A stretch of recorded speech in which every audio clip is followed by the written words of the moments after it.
Next, Professor Keun-Gwan Lee, President of the Korean Society of International Law, will give an opening remarks. Let us bring President Lee to the stage with a big round of applause. Thank you.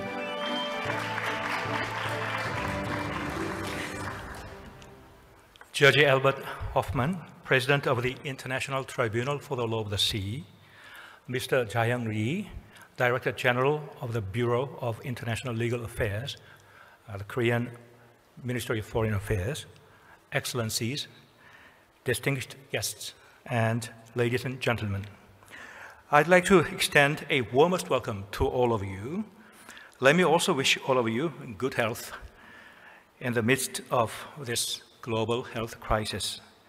It is my distinct privilege and honor to welcome you to the 6th International Conference on the Law of the Sea, hosted by my society, the Korean Society of International Law. And this is also hosted by the Korean Ministry of Foreign Affairs and co-organized by the ICLS and the Korean Society of International Law. Special thanks go to those who have defied the challenge posed by the COVID-19 pandemic to participate in this conference in person. I also owe a particular debt of gratitude to Judge Jin-hyun Park for his keynote speech. The Korean Society of International Law is very proud and pleased to organize this important conference entitled Law of the Sea for the Next Generation, Challenges from New Technologies and Environmental Crisis. Our pleasure is all the greater because the Korean Society of International Law has worked very closely with the ICLS for this conference. 6 judges, Judges Hoffman, Peg, Golodkin, Kamga, Caracciolo, and Kafi, 6 judges, they participate in this conference, 4 of them in person. I should also mention that the registrar of the tribunal, Dr. Jimena Henriques Oirase, is here with us in person as well. It is needless to say that the law of the sea does not exist in a vacuum. The law of the sea, as systematized by the 1982 United Nations Convention on the Law of the Sea, remains in constant interaction with the ever-changing environment.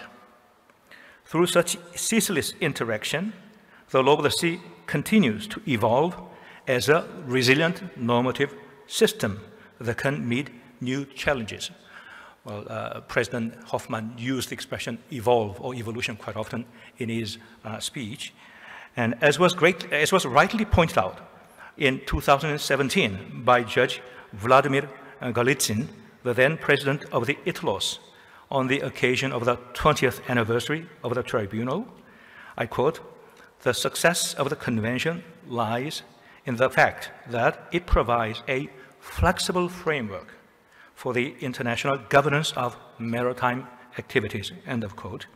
At this conference, the participants will focus on the 2 prominent challenges that will test the resilience of the law of the sea, that is, technological innovations and environmental crises.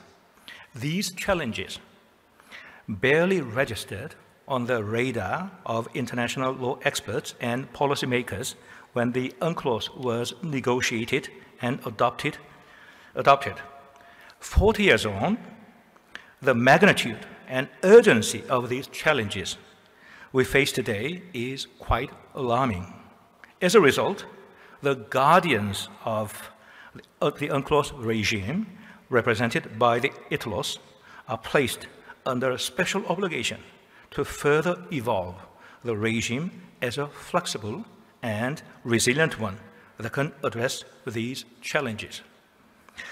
Under this overarching theme of evolution and resilience of the UNCLOS regime, capable of rising up to new challenges, this conference will look into new technologies and the law of the sea in session 1, the role of scientific assessment and the law of the sea in session 2, Promoting Biodiversity Beyond UNCLOS in Session 3.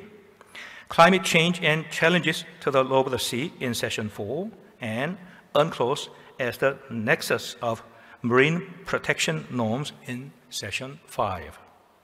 We are very fortunate to have the leading authorities on these issues as moderators, speakers, and discussants. In particular, I would like to express sincere thanks to Sir Michael Wood and Professor Nilüfer Oral, both of whom are members of the International Law Commission. I'm convinced that the 6th International Conference on the Law of the Sea will be highly instrumental in helping us map and navigate the largely uncharted waters, that is, coping with the challenges to the law of the sea posed by new technologies and environmental crises. This conference has been organized with the unstinting support of the Ministry of Foreign Affairs of Korea. It is my pleasant duty to extend my sincere gratitude to the MOFA, Ministry of Foreign Affairs people, involved in the organization of the conference. Last but not least, I should also thank the members of the Korean Society of International Law, in particular, Dr. Sang-min Shim and Professor Ki-bum Lee, for their devotion to the preparation of this conference. Thank you very much for your kind attention. Thank you. Thank you very much, President Lee, for your wonderful remarks.